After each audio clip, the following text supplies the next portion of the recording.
작새 같은 허세와 새의 가슴 같은 부드러움과 다이아몬드 같은 강인함과 꿀 같은 달콤함과 호랑이 같은 잔인함과 불과 같은 열정과 얼음 같은 냉혹함과 종달새 같은 수다스러움과 꾀꼬리 같은 음성과 황새 같은 우아함과 여름 날씨 같은 변덕 등을 섞어서 여자를 만들었습니다.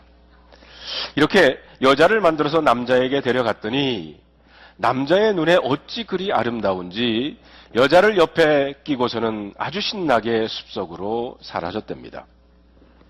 일주일 후에 이 남자는 무거운 발걸음으로 여자를 데리고 숲에서 나왔어요. 그리고 말하기를, 창조주여, 도저히 저 여자와는 못 살겠습니다. 하루 종일 제잘되고 종일 자기에게만 관심을 기울여 달라고 졸라대고 조금만 관심을 기울여 주지 않으면 울어대고 하니 제가 무엇을 할 수가 없습니다. 제발 저 여자를 데려가 주세요. 그러자 창조주는 여자를 데려갔고 남자는 신이 나서 발걸음도 가볍게 숲속으로 사라졌습니다. 그런데 일주일 후에 남자가 다시 숲에서 나왔습니다. 창조주여, 창조주여, 어디 계십니까? 제게 그 여자를 다시 돌려주세요. 그 여자가 없으니 제 생활은 텅 빈 것 같습니다. 예쁘게 흘겨보던 그 눈, 매달리며 애교 부리던 그 미소, 볼수록 아름답고 만질수록 부드러운 그 여자가 없으니 살아도 사는 것 같지가 않습니다. 그녀를 제게 돌려주세요. 창조주는 여자를 다시 돌려주었고 남자는 신이 나서 여자를 데리고 숲속으로 사라졌습니다. 이번에는 3일 만에 다시 나타납니다. 창조주여, 뭐라고 설명해 좋을지 모르겠습니다. 어쨌든 그녀는 내게 기쁨을 주기보다는 골머리를 아프게 만듭니다. 도저히 못 살겠으니 데려가 주세요. 한참을 쳐다보던 창조주는 난 모르겠네.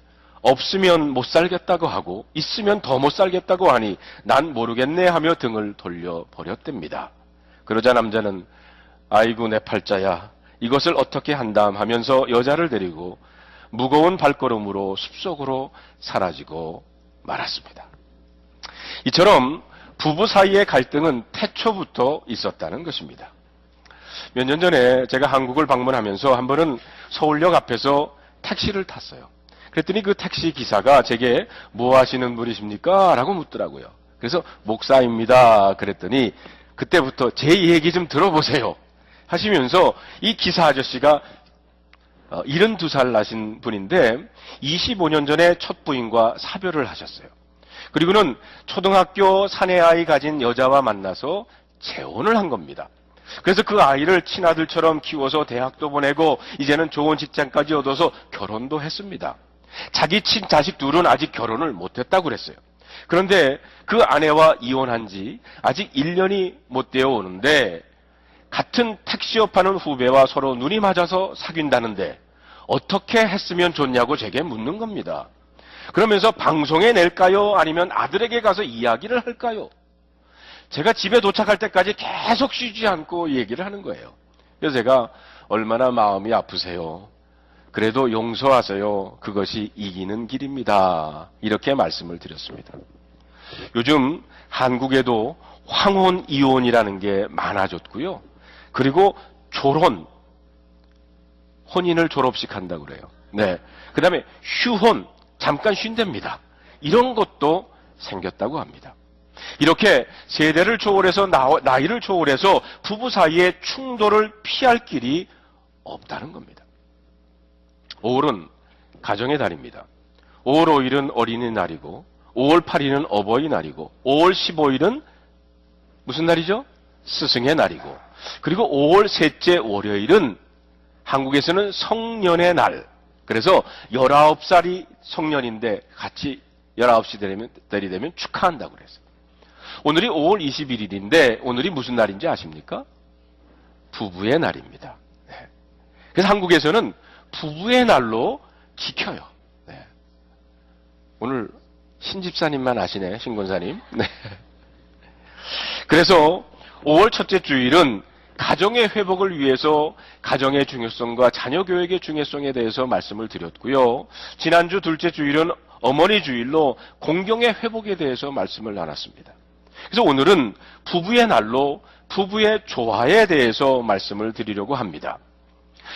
이렇게 세대를 초월해서 부부 사이에 생기는 충돌, 이 충돌이 있을 때 그러면 우리들은 어떻게 그것을 해결할 수 있느냐는 겁니다. 그러면 이 가운데 혼자 사시는 분들이 혹시 있으면 있지요. 그러면 오늘 말씀은 내가 들을 필요는 없겠구나 이렇게 생각하시는 분이 있을지 모릅니다. 그런데 이것은 꼭 부부 사이뿐만이 아니라 부모와 자녀 사이, 친구와 친구 사이, 교우와 교우 사이, 인간관계에 적용해 볼 수 있는 것이라고 생각을 합니다. 그래서 여러분들이 오늘 주보를 보시면 목회 칼럼에 아웃라인만 제가 적어놨어요. 그래서 오늘 말씀을 들으시면서 여러분들이 오늘 목회 칼럼은 여러분들이 직접 한번 써 보시기를 바랍니다. 성경 말씀을 찾아보면서 충돌을 해결하는 8단계를 여러분들과 함께 살펴보기를 원합니다. 충돌을 해결하는 첫 번째 단계는 그리스도인이 되어야 한다는 것입니다. 제가 서울역 앞에서 탔던 그 택시 운전사와 대화를 하는 가운데 제가 택시에서 내리면서 그렇게 말씀을 드렸습니다. 예수 믿고 교회 나가세요. 그렇게 말씀을 드렸어요. 예수님을 영접하는 그리스도인이 되는 것이 충돌의 해결의 시작이라는 겁니다. 우리들의 삶을 그리스도께 맡기는 겁니다. 하나님과 먼저 평화를 누리기 전에는 다른 사람들과 화목할 수 없기 때문입니다. 성경은 내가 그리스도인이 아니라면, 나의 삶을 그리스도에게 헌신하지 않았다면 나는 하나님과 전쟁 중이라고 그랬어요. 하나님과 늘 충돌하고 산다는 겁니다. 왜냐하면 사람들은 내가 하고 싶은 대로 하고 삽니다. 내가 원하는 것을 한다면 나는 하나님과 수직적으로 충돌할 뿐만이 아니라 수평적으로는 모든 인간관계에서 충돌을 가져오게 됩니다. 모든 가정의 문제는 가정에 있는 모든 식구들이 하나님께 그들의 삶을 드리면서 해결되는 겁니다. 그 가운데 진정한 조화와 진정한 일치를 우리가 맛볼 수 있게 됩니다. 성도 여러분, 여러분들의 가정이 여러분들은 행복하기를 원하십니까? 오늘 마음의 문을 여시고 예수 그리스도를 영접하여 성도들이 되시기를 바랍니다. 오늘 에베소서 2장 16절에 있는 말씀 우리 다 같이 한번 읽어볼까요? 시작. 또 십자가로 이 둘을 한 몸으로 하나님과 화목하게 하려 하심이라 원수된 것을 십자가로 소멸하시고. 예수 그리스도의 영이 내 안에 거하고 상대방의 마음속에 그리스도의 영이 거한다 그러면 우리들 안에 계시는 예수님의 영은 서로 싸우지를 않습니다.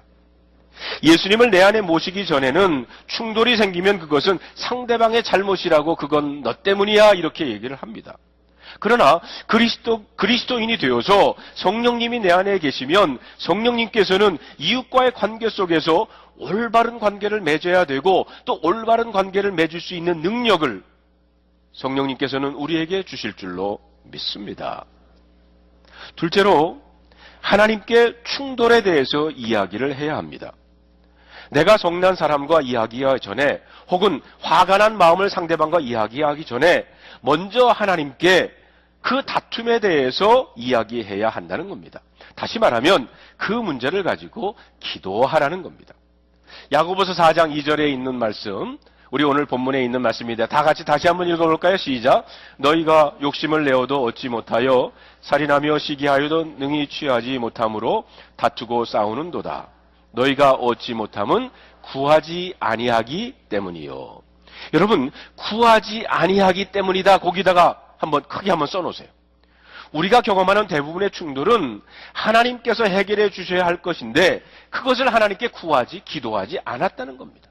그래서 하나님께서 이렇게 말씀하십니다. 충돌을 해결하는 방법은 이웃과 다투는 것이 아니라 내게 구하는 것이다. 이렇게 말씀하고 계세요. 세 번째는 문제를 검토하는 겁니다. 얼마만큼이 나의 문제인지를 우리가 스스로 질문해 보아야 한다는 겁니다. 여러분, 마태복음 7장 3절로 5절에 보면 어찌하여 형제의 눈 속에 있는 티는 보고 네 눈 속에 있는 들보는 보지 못하느냐. 보라, 네 눈 속에 있는 들보가 있는데 어찌하여 형제에게 말하기를 나로 네 눈 속에 있는 티를 빼게 하라 하겠느냐. 외식하는 자여, 먼저 네 눈 속에 있는 들보를 빼하라. 그 후에야 밝히 보고 형제의 눈 속에 티를 빼리라 그랬어요. 여러분, 배우자의 눈에 있는 티를 빼기 전에 먼저 내 자신의 눈에 있는 전봇대를 빼라는 겁니다. 먼저 내 자신을 잘 검토해야 합니다. 내가 바로 문제의 원인은 아닌지, 내가 필요 이상으로 너무 요구하고 있지는 않은지, 내가 너무 현실적이 되지 못하고 있지는 않은지, 내가 너무 극단적인 것은 아닌지, 내가 너무 무각한 것은 아닌지. 여러분, 가정에서 한 사람만이 문제가 되는 경우란 거의가 없습니다. 가정의 문제란 너의 문제가 아니라 우리의 문제입니다. 그런 말이 있지 않습니까? It's always two to tango. 탱고를 추기 위해서는 두 사람이 필요한 거예요. 우리의 문제라는 겁니다. 그래서 요한일서 1장 8절에 있는 그 말씀을 우리 다 같이 한번 읽어볼까요? 시작. 만일 우리가 죄 없다 말하면 스스로 속이고 또 진리가 우리 속에 있지 아니할 것이요. 네. 자신의 삶을 첫째로는 그리스도께 드리는 거고요. 그 다음에 하나님께 그 문제를 가지고 기도하는 거고요. 그리고 그 문제를 검토해 보는 겁니다.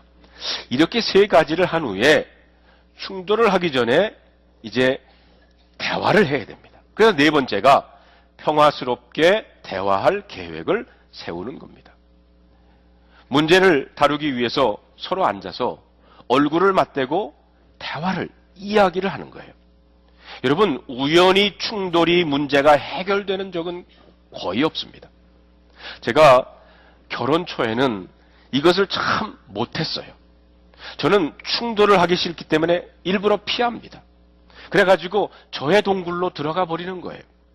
그러나 충돌을 해결하는 유일한 길은 그 문제를 직면하는 겁니다. 그 문제를 놓고 부부가 혹은 부모와 자녀가 이야기를 하는 겁니다. 마태복음 5장에 보면 그러므로 예물을 제단에 드리려다가 거기서 내 형제에게 원망 들을 만한 일이 있거든, 생각나거든 예물을 제단 앞에 두고 먼저 가서 형제와 화목하고 그 후에 와서 예물을 드리라고 그랬습니다. 문제를 안고 교회에 올 때 예배 드리기 전에 먼저 불화한 형제와 화목하고 그 후에 하나님 앞에 예배를 드리라는 겁니다. 그 문제를 해결하지 않고는 올바르게 예배를 드릴 수 없기 때문입니다. 혹시 여러분 가운데 오늘 아침에 교회에 오시는 가운데 차 안에서 다투신 분 계십니까? 근데 종종 그런 일이 일어나더라고요. 우리 부부만 일어나는 것이 아니라 아마 여러분들도 일어날 거예요. 왜냐면요, 사탄이 공격하는 거예요. 예배 드리러 가는데 자꾸 사탄이 공격하는 겁니다. 네. 여러분, 만약에 그런 분들이 계시다면 이 시간 예배가 끝나기 전에 화해하시기를 바랍니다. 베드로전서 3장에 보니까 남편들아 이와 같이 지식을 따라 너희 아내와 동거하고 그를 더 연약한 그릇이요 또 생명의 은혜를 함께 이어받을 자로 알아. 귀히 여기라. 이는 너희 기도가 막히지 아니하게 하려 함이라. 남편들은 잘 들으십시오. 아내는 연약한 그릇입니다. 목사님, 오래 살다 보니까 이제는 내가 연약한 그릇이 됐는데 이렇게 말할 남편들이 있을진 모르지만 성경에 그렇게 돼 있어요. 또한 생명의 은혜를 함께 받을 사람이기에 귀히 여기라는 겁니다. 그렇지 않으면 기도가 안 된다고, 신앙생활이 안 된다고 그랬어요. 자, 그래서 이렇게 평화로운 대화를 나누기 위해서 실제적인 제안을 제가 몇 개 드립니다. 첫째로는 올바른 시간을 선택해야 돼요. 여러분, 그 문제를 해결하는데 시간을 잘 맞추는 것이 절대적으로 필요하다는 겁니다. 왜냐하면 시간을 잘못 맞추면 큰 불행을 오히려 더 가져오게 됩니다. 왜냐하면 어떤 사람은요, 아침에 쌩쌩한 사람이 있는가 하면 어떤 사람은 밤에 쌩쌩한 사람이 있어요. 그런데 보통 아침에 쌩쌩한 사람들이 밤에 쌩쌩한 사람들과 만나서 결혼을 합니다. 이유는요, 서로 다른 것이 잡아당기는 힘이 있기 때문에 그렇습니다. 그래서 서로 데이트할 때는 우리의 관심을 불러일으켰던 것이 결혼하고 몇 년이 지나면 오히려 그것이 방해가 될 때가 있는 거예요. 그렇기 때문에 두 사람이 다 최고로 적당한 시간을 선택해서 같이 만나 대화를 하라는 겁니다. 그런데 이것을 역이용하는 분들이 가끔 있는데 그것은 평화회담을 하자는 것이 아니라 선전포고를 하는 겁니다. 둘째로는 올바른 장소를 또한 택해야 합니다. 서로가 편한 장소를 택해야 돼요.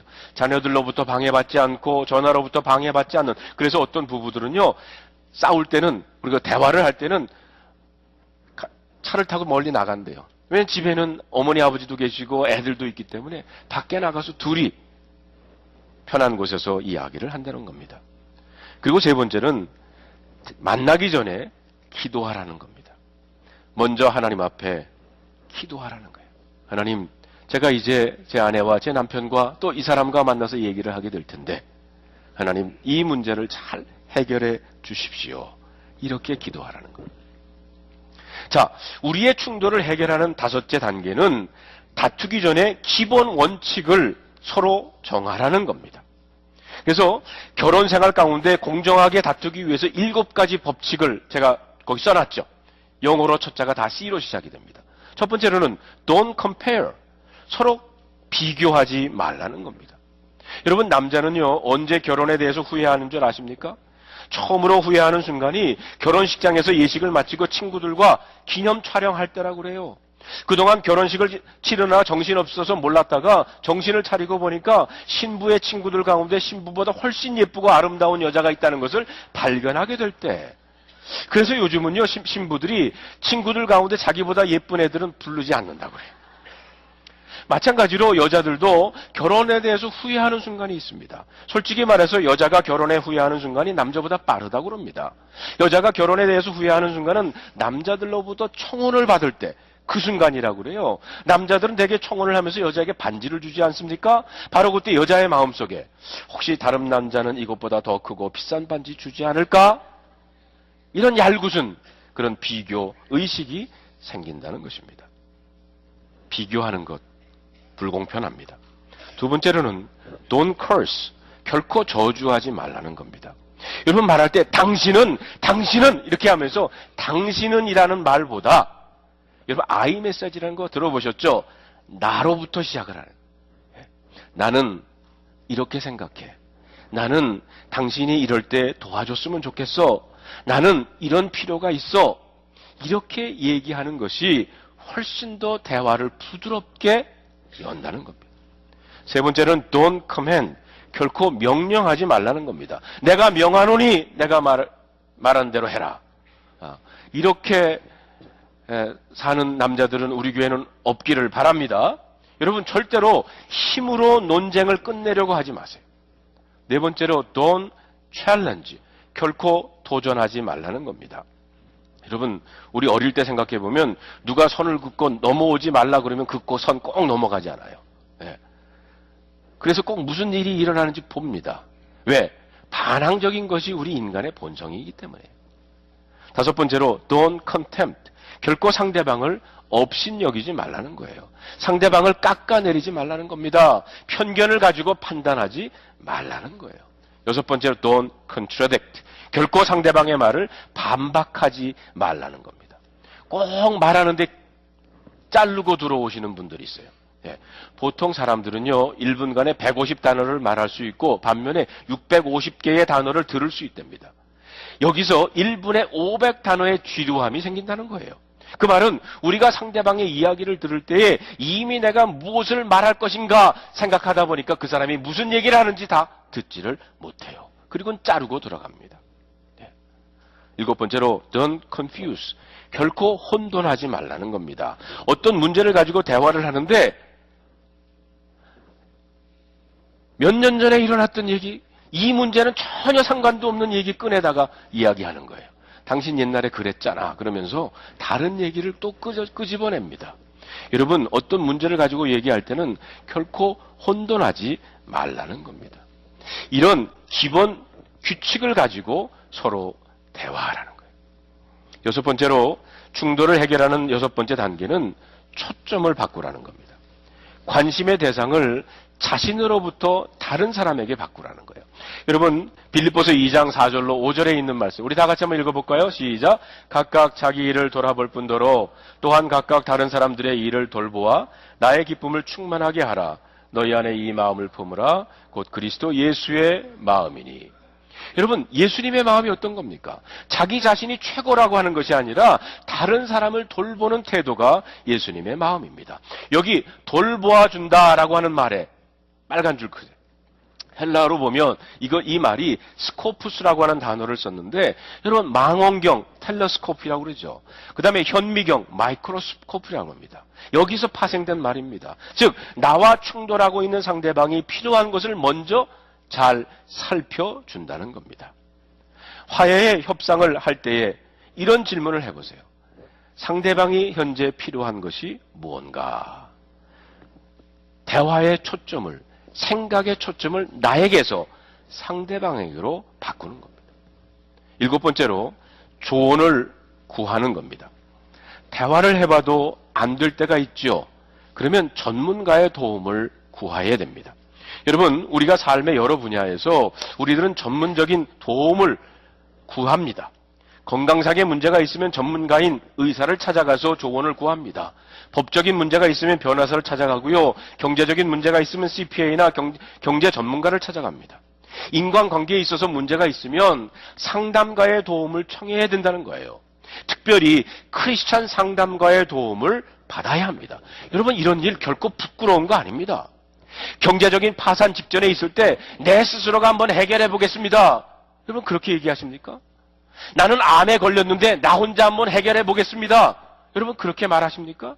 그렇지 않아요. 전문가의 도움을 청합니다. 인간관계에 있어서도 부부관계에 있어서도 해결하기 어려울 때는 전문가의 도움을 청해야 돼요. 배우자가 상담에 응하지 않으면 혼자라도 먼저 가십시오. 자신이 먼저 성장할 수 있다 그러면 여러분의 배우자를 도울 수가 있어요. 저희 부부는요, 지금 32년째 살고 있는데 손보고 5번 만나고 결혼을 했어요. 그래서 결혼 초에는 여러 문제가 많았습니다. 장모님이 계신데 이런 말 해도 되는지는 모르겠지만, 네. 그래서 저희들이 택했던 길은 김인수 고려대 교수님이고 김수지 이화여대 교수님인데 이 장로님 네 분이 크리스찬 부부 생활 워크숍이라는 걸 하셨어요. 저희가 그것을 갔습니다. 한 번 가지고 모자라서 2번 갔어요. 나중에는 송기련 목사님이 하시는 기독교 가정연구원에서 하는 부부 성장 세미나에도 참석을 했습니다. 이것이 저희 부부에게는 큰 도움이 됐어요. 잠언서에 보면 15장에 이런 말씀이 있습니다. 거만한 사람은 자기를 책망하는 사람을 좋아하지 않으며 지혜 있는 사람을 찾아가지도 않는다. 32절에 보니까 훈계를 싫어하는 사람은 자기 생명을 가볍게 여기는 사람이지만 책망을 잘 듣는 사람은 지식을 얻는 사람이라고 그랬습니다. 마지막으로 우리의 충돌을 해결하는 방법은 결코 포기하지 않는다는 거예요. 싸우는 도중에 화가 난다고 후딱 일어나서 나가버리는 사람들이 있어요. 그러면 안 된다는 거예요. 여러분, 충돌에는 3단계가 있습니다. 첫 번째 단계는 인정하는 단계입니다. 우리에게 문제가 있다 하는 것을 인정해야 돼요. 여러분, 병도요, 내가 이런 병이 있습니다. 이것을 인정해야 병을 치유할 수 있습니다. 여러분, 알코올릭 아노니머스에 가면 제일 먼저 하는 게 뭐냐면 나는 알코올 중독자입니다 라고 입으로 본인들이 시인을 하는 거예요. 두 번째로는 반응의 단계입니다. 이 단계에서는 감정이 폭발하고 언성이 높아지고 눈물을 흘리기까지 합니다. 마음속에 있었던 그런 상처와 쓴뿌리, 분노, 두려움 이런 것이 자극을 받아서 나올 때가 있다는 겁니다. 그게 그 반응의 단계예요.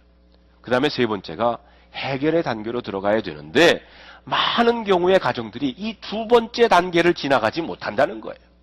그리고는 끝나고 말니까 깨어지는 가정들이 많습니다. 해결의 단계는 자 그러면 우리가 어떻게 하면 좋을까? 끝까지 견디게 되면 결국 힘이 빠지고요. 이 단계를 지나가게 돼요. 서로 받은 상처와 아픔을 이기면서 우리가 이 문제를 어떻게 다루면 좋을까? 여러분, 갈라디아서 6장 9절에 있는 말씀 우리 다 같이 한번 읽어봅시다. 우리가 선을 행하되 낙심하지 말지니 포기하지 아니하면 때가 이름에 거두리라. 포기하지 말라는 겁니다. 이철환 씨가 쓴 연탄길이라고 하는 책에 실화들을 모은 책인데 가난한 날의 행복이라고 하는 실화가 있습니다. 충돌을 잘 해결해 나간 한 젊은 부부의 이야기입니다. 한번 잘 들어보시기를 바랍니다. 정태는 밤 12시가 넘어서야 동네에 들어왔다. 하루 종일 공사판에 흙과 먼지를 뒤집어서 땀내와 함께 절은 점퍼 주머니에 손을 꽂고 비틀거리며 걷던 정태는 아내가 과일 가게 앞에 서 있는 것을 보았다.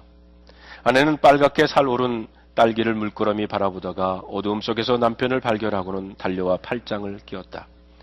왜 이렇게 많이 마셨어? 가누지도 못하면서. 내가 술 마신 게 불만이야? 그럼 술 안 마시고 돈 많이 벌어다 주는 놈하고 살면 될 거 아니야? 조용히 해. 동네 사람들이 다 듣겠네. 들으라지. 너도 정신 차려. 나 같은 놈하고 평생 살아봐야. 자, 얼른 들어가기나 해. 대답을 안 하는 것? 그렇다는 거지. 그래, 다 필요 없어. 정태는 잠자리에 들면서도 계속 마음에 없는 소리를 했다. 두 사람이 서울 변두리 월세방으로 옮겨온 건 2달 전이었다. 네일 공장에서 함께 일을 하다 만난 두 사람은 피차 부모님을 일찍 여의고 객지에 나와 어렵고 외로운 처지라는 공통점 때문에 가까워졌고 1년 전에 결혼을 했다. 많이 배우지 못했고 특별한 기술도 없었지만 알뜰한 미영과 성실한 정태는 참 잘 어울리는 한 쌍이었다. 그런데 그들이 일하던 네일 공장이 더운 날씨 탓에 수요가 사라지면서 급기야 문을 닫게 되었다. 정태는 당장 먹고 살아야 하는데 일단 방을 줄여서 나가보자. 살 길이 있겠지. 여보 너무 걱정하지 마라. 우리는 아직 젊잖아. 우리 애는 고생시키면 안 되는데. 아직 2개월밖에 안 된 미영의 배를 쓰다듬으면서 정태의 마음은 납덩이처럼 무거웠다. 이사를 하고도 한 달은 일이 없어 방에만 있었다. 벽을 보고 돌아누워 하루 종일 뒹구는 정태를 보고 미영의 마음도 무겁기는 마찬가지였다. 그러다 얼마 전 공사 일이 생겨 한 달째 일을 하던 중이었다. 미영은 가만히 앉아 있을 수 없어서 여기저기 일을 알아보다 봉제, 인형 마무리하는 일을 맡게 되었다.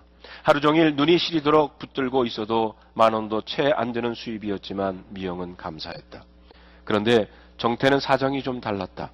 사실 정태는 어제 어둑한 새벽녘에 공사장에 갔다가 막막한 이야기를 들었다. 어이, 이제 일은 일주일이면 끝날 것 같다. 내 말 무슨 말인지 알지? 하루하루 언제 그만둘지 몰라 조마조마했던 그 일마저 이제 끝이 보이니 답답한 마음을 술로 달래지 않으면 제정신으로 집으로 들어가기가 힘들었다. 남편을 눕혀놓고 둘러앉아 토끼 인형에 눈을 붙이는 미영에게 정태는 아직도 풀리지 않은 목소리로 중얼거렸다. 이제 이 일도 끝이야. 난 날 뭘 믿고 사니?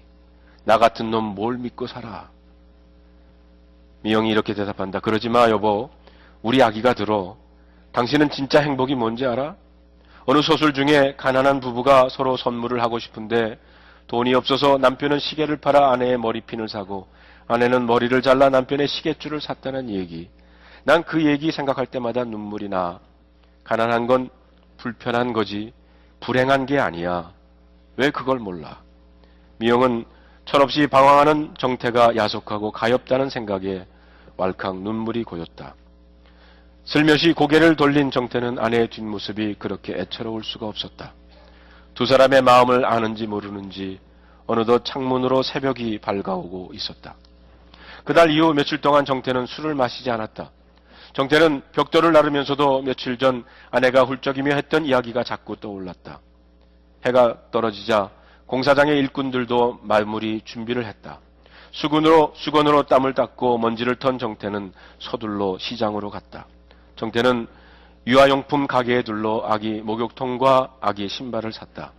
그리고 좌판 할머니에게로 가 딸기 한 근을 샀다. 어머 예뻐라. 어디서 이렇게 예쁜 신발을 샀어? 아기 목욕통까지. 정말 예뻐? 그럼. 어색한 얼굴로 빙긋이 웃고 있는 정태의 손을 잡으며 미영은 행복했다. 이건 당신을 주려고 사왔어. 당신 이거 먹고 싶어 했지? 어머 딸기네. 내가 아니라 이 녀석이 먹고 싶어 해. 불룩해진 배와 딸기를 번갈아 보는 두 사람은 배시시 웃음이 나왔다. 까만 봉투 안에 들어있는 딸기 한 근으로 아내를 향한 사랑과 고마움을 다 전할 순 없지만 그 마음을 누구보다도 잘 알고 행복해하는 미영과 정태의 등 뒤로 저녁 노을이 딸기보다 붉게 물들어가고 있었다. 하지만 미영은 몰랐다. 아기 목욕통과 신발 그리고 딸기 한 근을 사기 위해서 정태가 몇 번이나 점심을 걸러야 했는지. 그리고 집에서 공사장까지 1시간이 넘는 거리를 매일마다 힘겹게 걸으며 차비까지 아껴야 했는지를. 가난한 건 좀 불편한 거지 불행한 것이 아니야. 가난 가운데서도 서로 이해하며 충돌을 지혜롭게 해결하고 조화를 이루어가는 이 두 사람은 행복한 부부입니다. 사랑하는 성도 여러분, 여러분의 가정에서도 부부 사이에, 부모와 자녀 사이에, 형제 사이에 어쩔 수 없이 일어나는 그 충돌들을 지혜롭게 풀어가면서 주님 안에서 조화로운 가정이 되시기를 주님의 이름으로 축원합니다. 기도하겠습니다. 하나님, 저희들에게 가정을 허락해 주셔서 부부를 세워주시고 그리고 부모와 자녀를 허락하심을, 그리고 형제들을 허락하심을, 그리고 우리의 믿음의 가정들인 교회를 허락해 주셔서 이렇게 성도들을 허락하심을 감사드립니다. 그러나 우리 인간들 사이의 관계 가운데 어려움에 처할 때 충돌이 있을 때가 있습니다.